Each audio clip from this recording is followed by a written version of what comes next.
राम राम. राम राम. आज दिनांक 6/8/2026 या दिवशी आपल्या शेतावर पिंपळगाव थोटेलीतले शेतकरी श्रीमान बावणे साहेब हे आपले सोयाबीन SRT पद्धतीने केलेली सोयाबीन बघण्यासाठी आलेले. तर त्याला मी दाखवत आहे आणि सोयाबीन कशी दिसते तुम्ही पण बघा. काय तुम्हाला काय शंका आहे मला विचारा. बापू तुम्ही प्रथम मला सांगा, हे यासाठीचं किती वर्ष आहे शेतामध्ये? हे पहिलंच वर्ष आहे. हे माझी शेती दुसऱ्याला वाटायला दिली होती, त्याच्यामुळं मागच्या वर्षी SRT करायची होती पण त्या माणसाने केली नाही. मग आता हे पहिलंच वर्ष आहे आणि तिकडं दुसरं वर्ष आहे. बरं, एवढा सुंदर प्लॉट दिसतो तुमचा. तुम्ही याच्यासाठी काय काय केलं? याच्यासाठी आपण पहिलं पराठीचं शेत आहे. हां, तर पराठी आपण ह्या ठिकाणी चुरा करून इथंच पडू दिले. म्हणजे त्याच्यात नांगरून घेतलं डायरेक्ट आणि चुरा करून घेतला. आणि बाजूला जो मक्काचा चारा होता गावाच्या शेतातला खैबतली मक्का ती आणून इथं टाकली. त्याच्यामुळं हा सुंदर पडला ते. पुढं आणखीन याला तुम्ही तणनाशक वगैरे म्हणजे बिनाशकही मारलं होतं का? बिनाशक आपली पहिलं टोकन केलं आणि दुसऱ्या दिवशी आपण बिनाशक घेतो स्ट्रॉंगवर.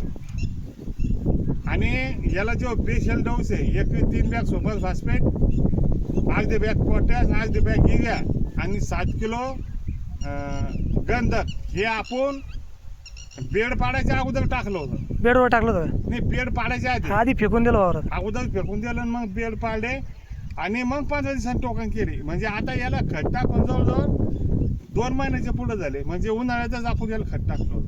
आणि त्याच्यानंतर तणनाशक मारलं का बरं? तणनाशक 2दा आणलं आपण. पहिलं उगवणे पूर्ण आणलं एक हा, बिनाशक. बिनाशक.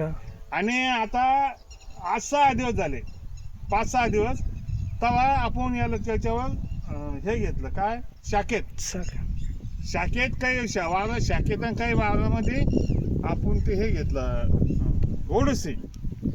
अशा पद्धतीनं आपण याचं केलं. आणि एक आपलं म्हणजे आळीसाठी आपण आणलं होतं एक फवारा ते चक्री भुंग्यासाठी त्यासाठी. हा. आणि आता उद्या याच्यावर फवारा करायचा आहे. आता लेट झाले. हे जात कोणती पण ही जात ही उतू जाते. होतो का? आणि याला बियाणं किती लागतं बरं एकरी? याला आपल्याला 12 किलो बियाणं लागलं. 12 किलो. 12-13 किलो बियाणं लागलं तुमचं बियाचं.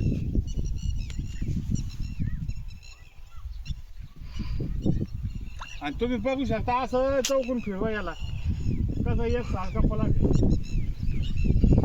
तुम्हीच घ्या ते फिरांनी. कसा वाटतो तुम्हाला पलाट? एक नंबर बापू.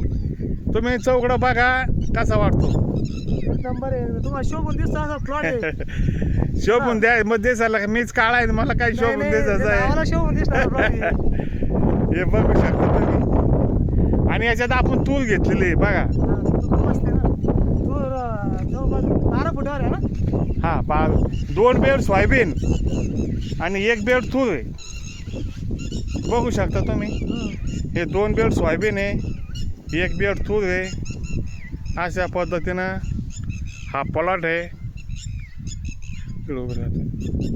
आणि तुम्ही बघा याचे आपण शेंडे खुर्डे बघा तुरीचे. भारी काट आहे. हां, हे चुकून एक अर्धा राहिला असं याचे शेंडे खुर्डे. आणि अशा प्रकारे पलाट आहे. आता उद्या याची फवारणी करायची, दुसरी आळीची फवारणी. आणि तुम्ही बघू शकता किती वाढ आहे. फुटवा भरपूर आहे. आता कोणी म्हणतं याच्यामुळं वाढत नाही किंवा तणनाशक आणल्यानं, पण ते बी वाढ. आता याला वाढ खुटवायचं आणणं लागतंय. डायरेक्ट कामराला नाही माहिती. ही होतो तू जाते. आणि सगळ्या महाराष्ट्रामध्ये दांगडं उठला किंवा होतो तुझं बियाणं खराब निघलंय. तर मी शेतकऱ्याला सांगू इच्छितो की मी सुद्धा होतो तुझं लावलंय आणि तुम्ही बघा कसं उगलंय. फुलं अशा प्रकारे फुलं आहे. त्याची जरा काही वाढ होऊ राहिली असं मला वाटू राहिलं. उद्या ताबोलीसारखं औषध आणि एक आळीचं चमत्कार असं कोणतं तरी घेऊन याला वाढ खुटून पण चालतं किंवा लिव्हिशीन हे आम्ही औषध घेणार आहे उद्या आणि त्याची फवारणी करणार आहे. कसा वाटतं परत शेतकऱ्यांनी माझ्याशी फोनवर संपर्क साधून मला सांगावे अशी मी त्यांना विनंती करतो. आम्ही दोघं जण. मोबाईल नंबर सांगा. माझा नंबर 94 21 32 23 73. सर्वांना नमस्कार. JSRT.